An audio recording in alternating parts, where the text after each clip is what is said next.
유럽에 지금 전례 없는 변화의 바람이 불고 있습니다. 미국의 공격적인 관세 정책에 실망한 유럽 소비자들이 미국 제품들을 하나둘씩 외면하기 시작했다고 합니다. 대형 패스트푸드 체인점 매출은 급감하고 미국산 자동차 판매량이 역대 최저치를 기록했습니다.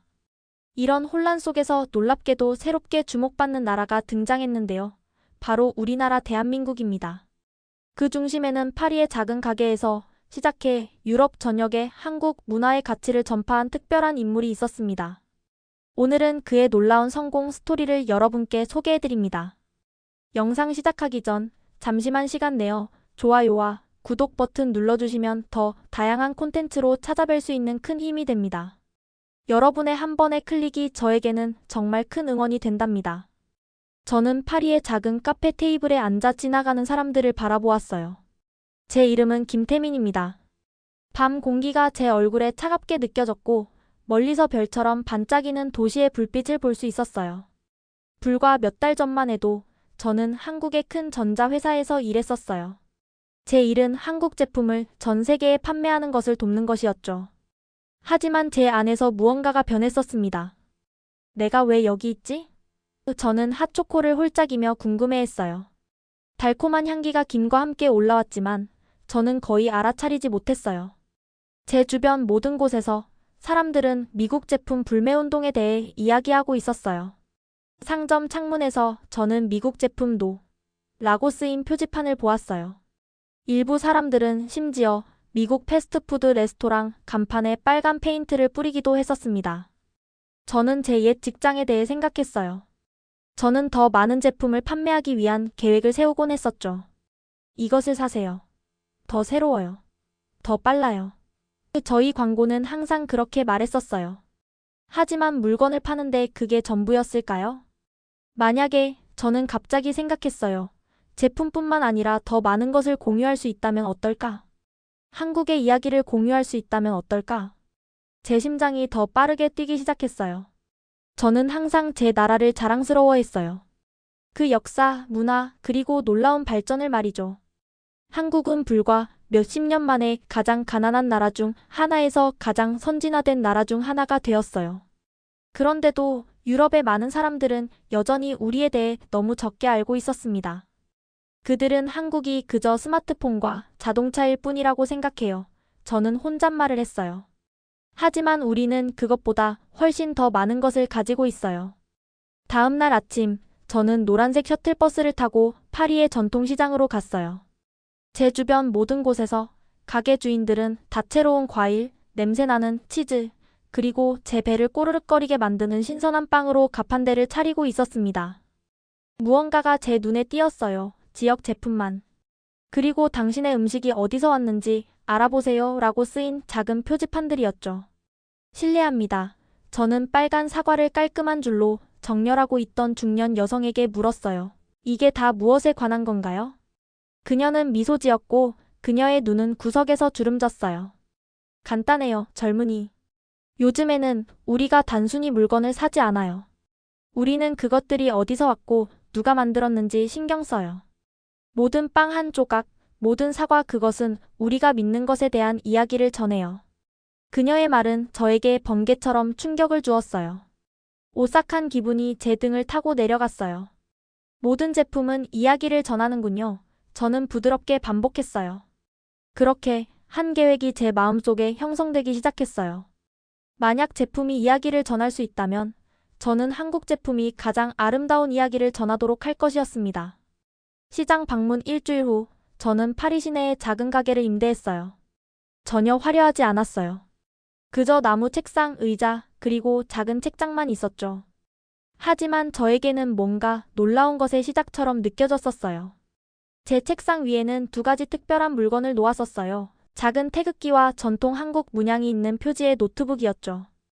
저는 새 회사를 코리아 브릿지라고 이름 지었어요. 제 목표는 단순하지만 중요했어요. 단지 한국 제품뿐만 아니라 그 뒤에 있는 이야기, 가치, 그리고 문화를 공유하는 것이었습니다. 저는 단순히 물건만 팔지 않을 거예요. 저는 스스로에게 약속했었어요. 한국의 마음을 팔 거예요. 제 첫 번째 파트너는 한지라는 전통 한국 종이로 아름다운 공예품을 만드는 작은 회사였어요. 이 종이는 특별했어요. 뽕나무로 손수 만들어져서 1000년 이상 지속될 수 있었거든요. 포장도 친환경적이어서 버려지면 자연적으로 분해되었습니다. 제품이 도착했을 때 저는 그것들을 제 가게에 조심스럽게 배치했었어요. 각 물품에는 제가 직접 쓴 태그가 있었는데 그것이 어떻게 만들어졌는지, 누가 만들었는지, 그리고 왜 특별한지 설명하고 있었습니다. 처음에는 제 가게에 오는 사람들이 아주 적었어요. 몇몇은 눈치채지도 못하고 지나갔었죠. 다른 사람들은 안을 들여다보다가 빨리 떠났어요. 몇몇은 심지어 웃기도 했었습니다. 한국 공예품? 누가 그런 걸 신경 써요? 한 남자가 비웃으며 말했었어요. 저는 프랑스 제품을 고수할게요. 정말 감사합니다. 그의 말이 마음 아팠지만 저는 포기하지 않았어요. 매일 저는 샘플을 들고 밖에 서서 사람들을 초대했었습니다. 심지어 무료 한국어 글쓰기 수업도 시작했는데 방문객들에게 한글로 그들의 이름을 쓰는 법을 가르쳤어요. 천천히 상황이 바뀌기 시작했어요. 한 음식 블로거가 제 김치를 맛보고 그것에 대해 계속 이야기할 수 없었어요. 한 패션 디자이너는 전통 한국 패턴에 반했었죠. 한 학생은 한국 음악을 발견하고 친구들과 공유했었습니다. 그러던 어느 날 예상치 못한 일이 벌어졌어요. 마리클로에라는 유명한 셰프가 제 가게를 방문해서 김치를 맛보았거든요. 그녀의 눈이 놀라움으로 커졌어요. 이건 정말 놀라워요. 그녀가 감탄했었어요. 맵지만 깔끔한 맛이에요. 그리고 이게 발효된 거라고요? 이건 우리가 음식 보존에 대해 생각하는 방식을 바꿀 수 있을 거예요. 마리클로에는 한국 음식이 중국이나 일본 음식과 같다고 생각했었다고 인정했어요. 제가 너무 잘못 알고 있었네요. 그녀가 말했었죠. 한국 요리는 그만의 독특한 맛을 가지고 있어요. 이전에 이걸 깨닫지 못했다니 믿을 수 없어요. 그녀는 제가 한국 요리에 대해 더 가르쳐 줄 수 있는지 물었어요. 함께 우리는 특별한 워크숍을 계획했었습니다. 김치 만들기의 예술이라는 워크숍이요. 김치 워크숍 아침, 저는 긴장되면서도 설레는 기분으로 일어났어요. 저는 모든 것을 세심하게 준비했었어요. 신선한 배추, 특별한 한국 고춧가루, 마늘, 생강, 그리고 다른 모든 재료들이요. 저는 적어도 10명이나 15명 정도가 올 것이라고 기대했었습니다. 세팅을 위해 일찍 가게에 도착했을 때 저는 더 많은 공간을 만들기 위해 모든 가구를 벽에 밀어붙였어요. 저는 테이블 위에 그릇, 도마, 그리고 재료들을 배치했어요. 그런 다음 저는 한복을 입었어요. 어머니께서 보내주신 아름다운 전통 한국 의상이었죠. 파란색 상의와 흰색 바지는 제가 여기 파리에 있어도 고향과 연결되어 있다는 느낌이 들게 했었습니다. 정확히 10시에 문이 열리고 마리 클로에가 미소 지으며 들어왔어요. 좋은 아침이에요, 태민. 그녀가 명랑하게 불렀어요. 하지만 그녀는 혼자가 아니었어요. 그녀 뒤로 더 많은 사람들이 왔어요. 그리고 더 많이. 그리고 훨씬 더 많이. 흰색 코트를 입은 셰프 친구들, 카메라를 든 음식 블로거들, 호기심 많은 이웃들, 심지어 워크숍에 대해 들었던 몇몇 관광객들까지요. 제가 알기도 전에 10명이 넘는 사람들이 제 작은 가게에 들어오려고 노력하고 있었어요. 우리는 교대로 작업해야 할 것 같아요. 저는 놀라움으로 군중을 바라보며 말했어요. 사람들은 웃고 흥분해서 이야기하고 있었어요. 몇몇은 심지어 인도에 서서 창문을 통해 들여다보고 있었어요. 공기 중의 에너지가 제 긴장감을 사라지게 했어요. 저는 모두가 저를 볼 수 있도록 의자 위에 섰어요. 김치 만들기 예술에 오신 것을 환영합니다. 저는 발표했어요. 오늘 여러분은 한국의 가장 위대한 보물 중 하나에 대해 배우게 될 거예요. 저는 먼저 모두에게 배추를 소금물에 담그는 방법을 보여주었어요. 그 단계가 끝나기를 기다리는 동안 저는 특별한 고추 양념을 섞는 방법을 시연했어요. 잘 보세요.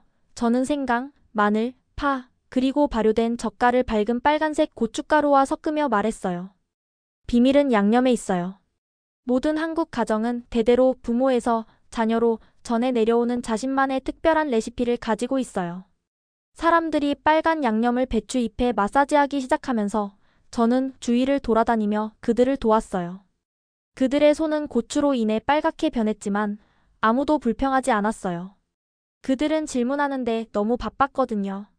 왜 배추를 이런 식으로 접나요? 얼마나 오래 발효시켜야 하나요?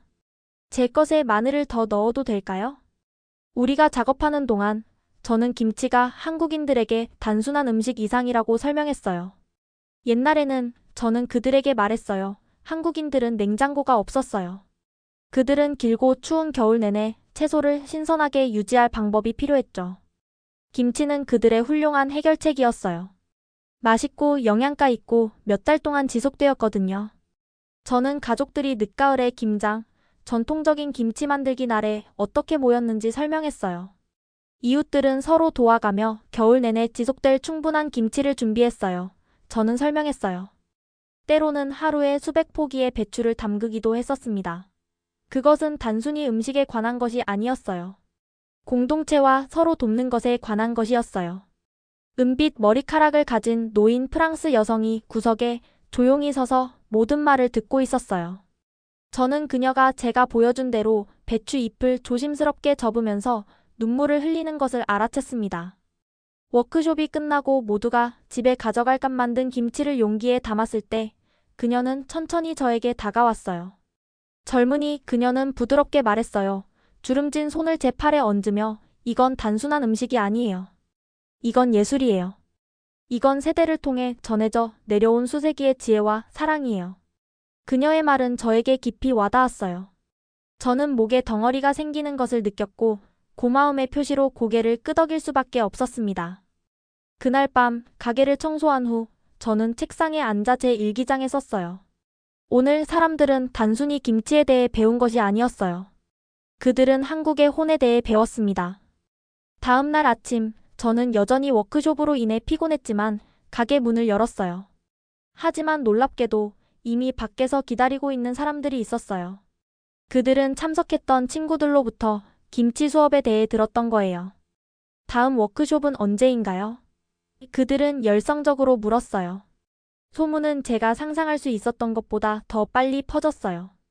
매일 점점 더 많은 사람들이 코리아 브릿지를 방문했어요. 그들은 김치를 위해 왔지만 한국 문화의 다른 측면들을 배우기 위해 머물렀어요. 이 아름다운 종이는 뭐예요? 그들은 한지 공예품을 가리키며 물었을 거예요. 더 많은 한국어 단어를 가르쳐 주실 수 있나요? 저건 전통 한국 음악인가요? 곧 저는 워크숍 시리즈를 확장하여 한국 서예를 포함시켰어요. 사람들에게 전통적인 붓을 사용하여 아름다운 문자를 쓰는 방법을 가르쳤죠. 저는 윷놀이와 같은 전통 한국 게임에 대한 수업을 시작했어요. 플레이어들이 막대기를 던지고 판 주위로 자신의 말을 움직이는 놀이였어요. 저는 심지어 기초 한국어 수업도 제공하기 시작했어요. 안녕하세요. 제 학생들은 연습하곤 했어요. 헐로. 어느 비 오는 화요일 오후, 저는 고객에게 전통 한지 종이 꽃을 접는 방법을 가르치고 있었을 때 문이 열렸어요. 큰 카메라와 마이크를 든 사람들 무리가 들어왔어요. 잠시 동안 저는 그들이 관광객이라고 생각했지만 그때 스마트한 파란색 재킷을 입은 여성이 앞으로 나섰어요. 안녕하세요. 저는 ART 텔레비전의 이자벨입니다. 그녀는 손을 내밀며 말했어요. 우리는 유럽의 소비혁명 한류라는 다큐멘터리를 촬영하고 있어요. 코리아 브릿지에 대해 인터뷰를 하고 싶어요. 저는 입이 떡 벌어졌어요. ART는 프랑스와 독일에서 가장 큰 문화 TV 채널 중 하나였거든요. 저요? 정말인가요? 저는 김치 얼룩이 묻은 제 앞치마를 내려다보며 물었어요. 물론이죠. 이자벨은 고개를 끄덕였어요. 당신의 가게는 우리 다큐멘터리가 다루는 내용을 정확히 대표해요. 유럽 소비자들이 어떻게 구매 습관을 바꾸고 의미와 문화적 중요성이 있는 제품에 관심을 갖게 되는지에 대해서요. 그들은 오후 내내 제 가게에서 촬영했어요. 그들은 제가 고객에게 한지 종이를 사용하는 방법을 가르치는 모습을 녹화했어요. 그들은 제 한국 음악과 책 컬렉션을 촬영했어요. 그들은 심지어 제 책상 위에 태극기 장면도 원했어요. 인터뷰 시간이 되었을 때 그들은 저를 창가에 앉혔어요. 저는 카메라가 제 얼굴을 향하고 있어서 긴장됐지만 그들이 한국 문화와 가치에 대해 물었을 때 저는 제 긴장감을 잊어버렸어요. 우리는 더 이상 단순히 싸고 빠른 제품만을 원하지 않아요. 저는 제 마음으로부터 말하며 설명했어요. 우리는 우리가 구매하는 것 뒤에 있는 이야기를 알고 싶어 해요. 우리는 사람들과 지구에 좋은 제품을 원해요. 한국의 전통과 혁신은 미래를 위한 해결책을 제시합니다. 저는 한국 문화가 혁신을 받아들이면서도 전통을 존중하는 방식에 대해 이야기했어요. 저는 한국 제품이 종종 아름다운 디자인과 실용적인 기능을 어떻게 결합하는지 설명했어요. 그리고 저는 많은 한국 기업들이 이제 지속 가능성에 초점을 맞추고 있다고 묘사했었습니다. 2주 후 다큐멘터리가 ART에서 방영됐어요. 저는 마리 클로에와 몇몇 친구들을 초대해서 지역 카페에서 함께 보았어요. 제 얼굴이 화면에 나타났을 때 저는 테이블 밑으로 숨고 싶었지만 제 친구들은 너무 크게 환호해서 다른 손님들이 우리를 돌아보게 됐어요. 그날 밤 제가 집으로 걸어갈 때 제 휴대폰은 알림으로 계속 진동했어요. 사람들이 프로그램에 대해 메시지를 보내고 있었고 제 소셜미디어 계정을 팔로우하고 있었어요. 제가 코리아 브릿지 웹사이트를 확인했을 때 로딩이 되지 않았어요. 처음에는 제 휴대폰에 문제가 있다고 생각했지만 그때 저는 깨달았어요. 너무 많은 사람들이 한꺼번에 방문하려고 해서 사이트가 다운됐던 거였어요. 다음 날 아침 저는 1시간 일찍 가게에 도착했지만 이미 밖에서 기다리고 있는 사람들의 줄이 있었어요. 그들은 한지 공예품을 사거나 워크숍에 등록하거나 또는 그냥 TV에 나왔던 가게를 보고 싶어 했어요. 어젯밤에 ART에서 당신을 봤어요. 한 젊은 여성이 흥분해서 저에게 말했어요. 한국에 이렇게 아름다운 전통이 있는지 몰랐어요. 다음 주 동안 저는 거의 먹거나 자는 시간이 없었어요. 한지 공예와 김치 만들기 키트 세트는 첫날 매진됐어요. 저는 한국에 있는 파트너들에게 전화를 걸어 가능한 한 빨리 더 많은 제품을 보내달라고 부탁했습니다. 당신이 만들 수 있는 모든 것을 보내야 해요. 저는 그들에게 말했어요. 여기 사람들이 한국 문화에 빠져들고 있어요. 밤늦게 가게가 마침내 비었을 때 저는 책상에 앉아 작은 태극기를 바라보곤 했어요. 저는 피곤했지만 그 어느 때보다 행복했어요. 제가 꿈꿔왔던 다리는 매일 더 강해지고 있었습니다. 그리고 그것은 모두 김치에서 시작됐어요. 2년이 태풍처럼 지나갔어요. 가끔은 이 모든 일이 정말로 일어났다는 것을 믿기 위해 제 자신을 꼬집어봐야 할 때가 있어요. 제 작은 가게가 기억나세요? 책상, 의자, 그리고 작은 책장만 있던 그 가게 말이에요. 글쎄요, 코리아 브릿지는 이제 더 이상 작지 않아요. 저희는 이제 유럽 12개국에 사무실이 있고 10명이 넘는 직원들이 있어요. 파리 카페에서 제가 가졌던 그 꿈을 똑같이 믿는 사람들이죠. 그런데 그 카페는 지금 한국 책, 예술품, 심지어 공연을 위한 작은 무대까지 있는 특별한 코리아 코너가 있어요. 주인은 그것을 한국 문화 허브라고 부르죠. 그곳을 지날 때마다 저는 핫초코 한 잔과 미친 아이디어로 어떻게 모든 것이 시작되었는지 기억하며 미소 짓곤 해요. 저의 일상은 이제 매우 달라졌어요. 샘플을 들고 제 가게 밖에 서 있는 대신 저는 대부분의 시간을 회의나 저희 여러 지점 사이를 오가며 보내고 있어요. 이제 저는 진짜 사무실이 있어요. 실제로 잘 어울리는 가구들과 함께. 그리고 제 일정을 관리하는 데 도움을 주는 소피라는 이름의 비서도 있습니다. 어느 날 아침 제가 책상에서 이메일을 확인하고 있을 때 소피가 제 문을 두드렸어요. 김 대표님, 그녀가 말했어요. 중요한 전화가 왔어요. 브리티시 마켓의 안톤 밀러예요. 제 심장이 한번 뛰었어요. 브리티시 마켓은 유럽에서 가장 큰 소매 그룹 중 하나였고 거의 모든 주요 도시에 매장이 있었어요. 이건 저희에게 엄청난 기회가 될 수 있었습니다. 저는 손바닥이 땀에 젖었지만 침착하게 들리려고 노력하며 전화를 받았어요. 안녕하세요, 밀러 씨, 김태민입니다. 김씨, 안톤이 그의 또렷한 영국 억양으로 말했어요. 당신에게 고백할 것이 있어요. 몇 년 전 제가 처음 한국 제품이 유럽 시장에 진출한다는 이야기를 들었을 때 저는 글쎄요, 회의적이었다고 말해두죠. 저는 속으로 미소 지었어요. 저는 이런 말을 많이 들어봤었거든요. 저는 한국 제품이 그저 서양 디자인의 싼 복제품이라고 생각했어요. 그는 계속해서 말했어요. 그것들이 특별한 것을 제공할 거라고 생각하지 않았죠. 말하기 부끄럽지만 제 팀 멤버 중 한 명이 한국 브랜드를 살펴보자고 제안했을 때 저는 실제로 웃었었어요. 괜찮아요. 저는 말했어요. 많은 사람들이 비슷한 첫인상을 가지고 있어요. 하지만 바로 그거예요. 안톤의 목소리가 더 활기차졌어요. 당신의 매장을 방문하고 한국 제품 뒤에 있는 철학에 대해 배운 후 저는 완전히 생각을 바꿨어요. 한국 전통이 현대적 혁신과 혼합되는 방식은 놀라워요. 디테일에 대한 관심, 지속 가능성에 대한 초점, 아름다운 디자인. 그것은 시장에 있는 다른 어떤 것과도 달라요. 저는 가슴속에서 퍼지는 따뜻한 자부심을 느꼈어요. 저는 유럽 전역의 모든 매장에서 코리아 브릿지 제품을 제공하고 싶어요. 안톤이 말했어요. 모든 매장에서요. 그것에 대해 더 논의하는 데 관심이 있으신가요? 관심이 있냐고요? 이건 제가 시작했을 때 꿈꿨던 것 이상이었어요. 그 전화는 시작에 불과했어요. 2주 후 저희는 마르세 몽드, 프랑스의 주요 슈퍼마켓 체인과 계약을 맺었어요. 이러한 파트너십을 통해 코리아 브릿지 제품은 수백만 명의 유럽 소비자들에게 도달할 것이었어요. 우리의 전문 매장에 절대 들어오지 않았을 수도 있는 사람들에게요. 하지만 가장 큰 놀라움은 비 오는 목요일 아침에 왔어요. 저는 아침을 먹고 있을 때 소피가 숨이 찬 듯한 목소리로 전화를 했어요. 태민님, 지금 TV를 켜세요. 24번 채널이요. 저는 리모컨을 집어들고 뉴스 채널로 전환했어요. 그곳에는 프랑스 농업부 장관이 프랑스와 유럽연합 국기를 뒤에 두고 연단에 서 있었어요. 그리고 그는 한국에 대해 이야기하고 있었어요.